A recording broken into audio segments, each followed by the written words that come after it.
Dracula by Bram Stoker. Chapter 27, continued. Dr. Van Helsing's Memorandum. 5 November, afternoon. I am at least sane. Thank God for that mercy at all events, though the proving it has been dreadful. When I left Madam Mina sleeping within the holy circle, I took my way to the castle. The blacksmith hammer which I took in the carriage from Veresti was useful. Though the doors were all open, I broke them off the rusty hinges, lest some ill intent or ill chance should close them, so that, being entered, I might not get out. Jonathan's bitter experience served me here. By memory of his diary, I found my way to the old chapel, for I knew that here my work lay. The air was oppressive. It seemed as if there was some sulphurous fume, which at times made me dizzy. Either there was a roaring in my ears, or I heard afar off the howl of wolves. Then I bethought me of my dear Madam Mina, and I was in terrible plight. The dilemma had me between his horns. Her I had not dared to take into this place, but left safe from the vampire in that holy circle, and yet even there would be the wolf. I resolved me that my work lay here, and that as to the wolves we must submit, if it were God's will. At any rate, it was only death and freedom beyond, so did I choose for her. Had it but been for myself, the choice had been easy. The maw of the wolf were better to rest in than the grave of the vampire, so I make my choice to go on with my work. I knew that there were at least 3 graves to find, graves that are in habit, so I search, and I find one of them. She lay in her vampire sleep, so full of life and voluptuous beauty that I shudder as though I have come to do murder. Ah, I doubt not that in the old time, when such things were, many a man who set forth to do such a task as mine, found at the last his heart fail him, and then his nerve. So he delay, and delay, and delay, till the mere beauty and the fascination of the wanton undead have hypnotized him, and he remain on, till sunset come, and the vampire sleep be over. Then the beautiful eyes of the fair woman open and look love, and the voluptuous mouth present to a kiss, and the man is weak. And there remain one more victim in the vampire fold, one more to swell the grim and grisly ranks of the undead. There is some fascination, surely, when I am moved by the mere presence of such a one, even lying as she lay in a tomb fretted with age and heavy with the dust of centuries, though there be that horrid odor such as the lairs of the Count have had. Yes, I was moved. I, Van Helsing, with all my purpose and with my motive for hate. I was moved to a yearning for delay, which seemed to paralyze my faculties, and to clog my very soul. It may have been that the need of natural sleep and the strange oppression of the air were beginning to overcome me.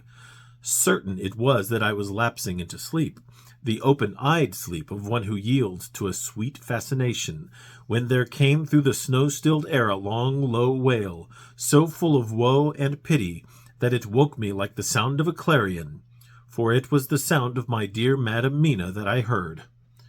Then I braced myself again to my horrid task, and found by wrenching away tomb-tops one other of the sisters, the other dark one. I dared not pause to look on her as I had on her sister, lest once more I should begin to be in thrall. But I go on searching until presently I find in a high great tomb, as if made to one much beloved, that other fair sister which, like Jonathan, I had seen to gather myself out of the atoms of the mist. She was so fair to look on, so radiantly beautiful, so exquisitely voluptuous, that the very instinct of man in me, which calls some of my sex to love and to protect one of hers, made my head whirl with new emotion. But God be thanked, that soul wail of my dear Madam Mina had not died out of my ears. And, before the spell could be wrought further upon me, I had nerved myself to my wild work. By this time I had searched all the tombs in the chapel, so far as I could tell, and as there had been only 3 of these undead phantoms around us in the night, I took it that there were no more of active undead existent. There was one great tomb more lordly than all the rest. Huge it was, and nobly proportioned. On it was but one word: Dracula. This, then, was the undead home of the king vampire, to whom so many more were due. Its emptiness spoke eloquent to make certain what I knew. Before I began to restore these women to their dead selves through my awful work, I laid in Dracula's tomb some of the wafer, and so banished him from it, undead forever. Then began my terrible task, and I dreaded it. Had it been but one, it had been easy, comparative. But 3! To begin twice more after I had been through a deed of horror. For it was terrible with the sweet Miss Lucy. What would it not be with these strange ones who had survived through centuries, and who had been strengthened by the passing of the years, who would, if they could, have fought for their foul lives? Oh, my friend John, but it was butcher work. Had I not been nerved by thoughts of other dead, and of the living over whom hung such a pall of fear, I could not have gone on. I tremble, and tremble even yet, though till all was over, God be thanked, my nerve did stand. Had I not seen the repose in the first place, and the gladness that stole over it just ere the final dissolution came, as realization that the soul had been won, I could not have gone further with my butchery. I could not have endured the horrid screeching as the stake drove home, the plunging of writhing form, and lips of bloody foam. I should have fled in terror and left my work undone. But it is over, and the poor souls, I can pity them now and weep, as I think of them placid each in her full sleep of death for a short moment ere fading. For, friend John, hardly had my knife severed the head of each, before the whole body began to melt away and crumble into its native dust, as though the death that should have come centuries ago had at last assert himself and say at once and loud, I am here. Before I left the castle, so I fixed its entrances that never more can the Count enter there undead. When I stepped into the circle where Madam Mina slept, she woke from her sleep, and, seeing me, cried out in pain that I had endured too much. Come, she said, come away from this awful place. Let us go to meet my husband who is, I know, coming towards us. She was looking thin and pale and weak, but her eyes were pure and glowed with fervor. I was glad to see her paleness and her illness, for my mind was full of the fresh horror of that ruddy vampire sleep.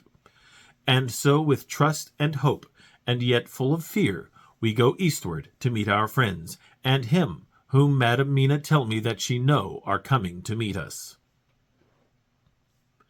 Mina Harker's Journal, 6 November. It was late in the afternoon when the professor and I took our way towards the east, whence I knew Jonathan was coming. We did not go fast, though the way was steeply downhill, for we had to take heavy rugs and wraps with us. We dared not face the possibility of being left without warmth in the cold and the snow. We had to take some of our provisions, too, for we were in a perfect desolation, and so far as we could see through the snowfall, there was not even the sign of habitation.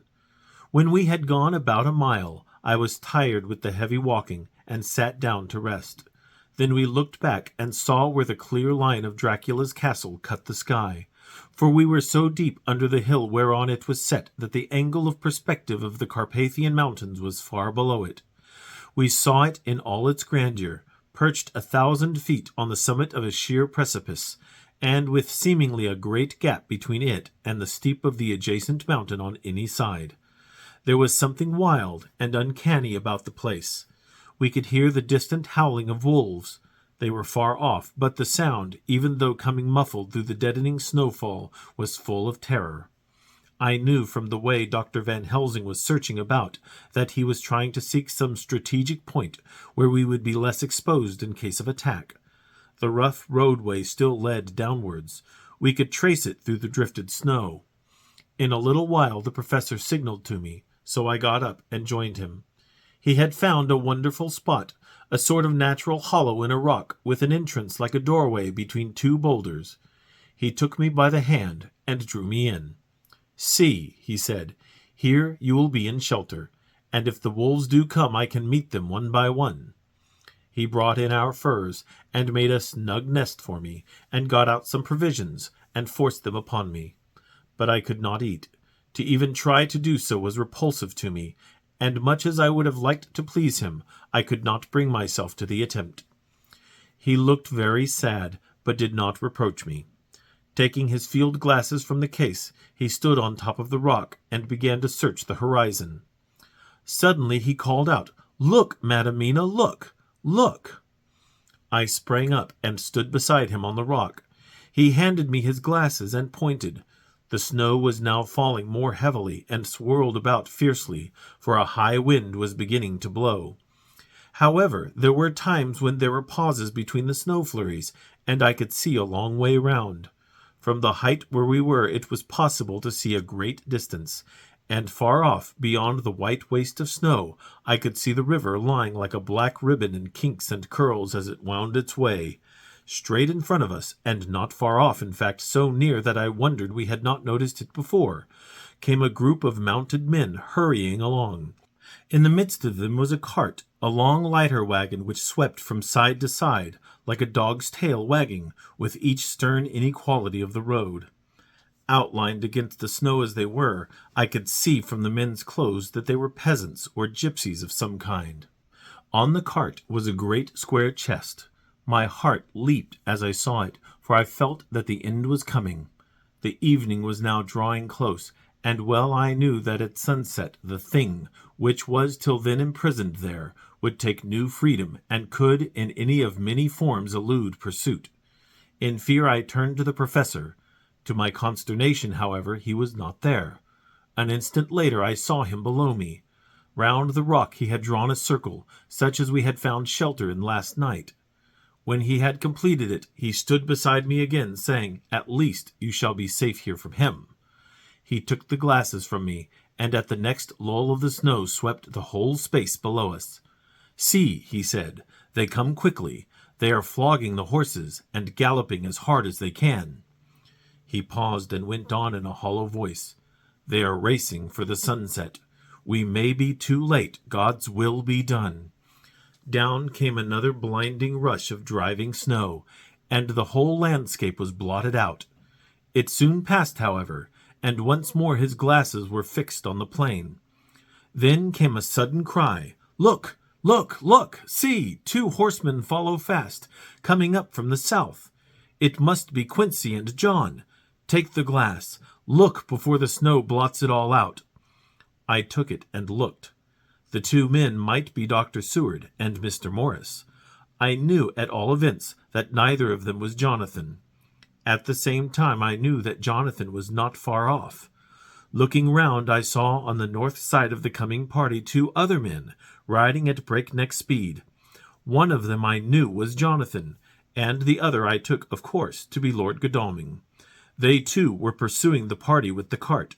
When I told the professor, he shouted in glee like a schoolboy, and after looking intently till a snowfall made sight impossible, he laid his Winchester rifle ready for use against the boulder at the opening of our shelter.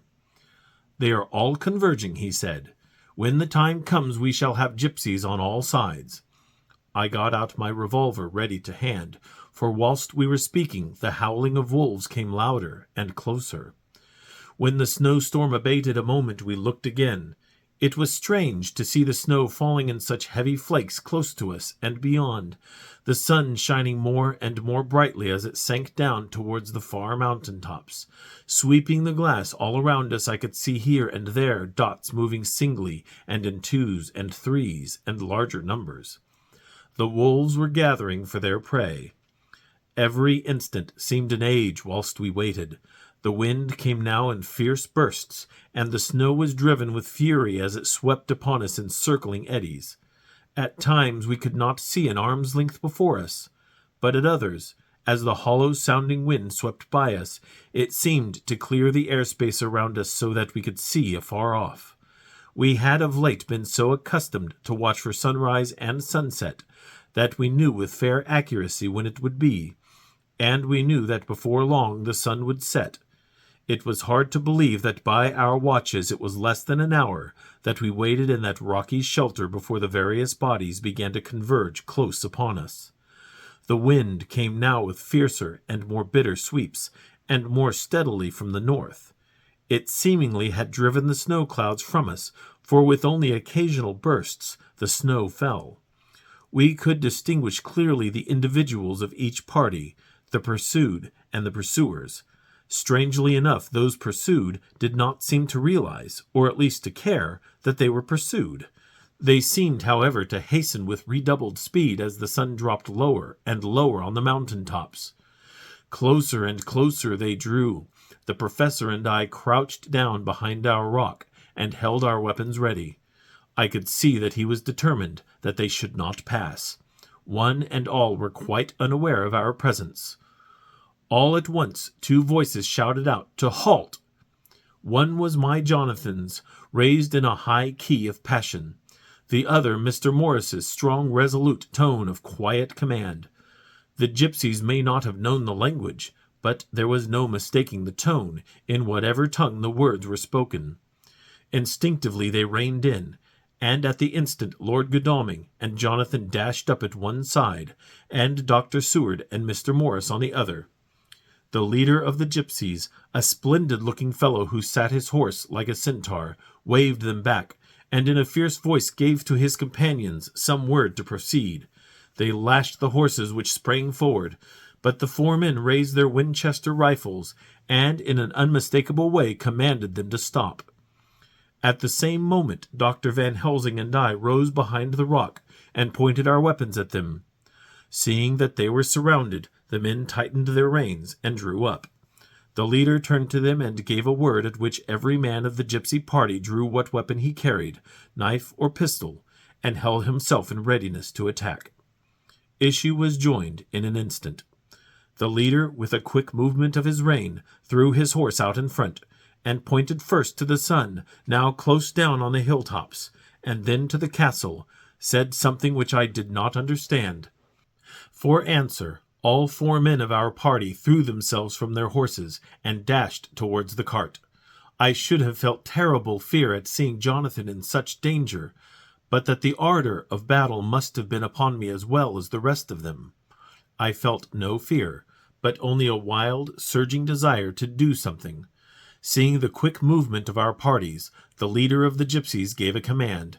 His men instantly formed round the cart in a sort of undisciplined endeavor, each one shouldering and pushing the other in his eagerness to carry out the order.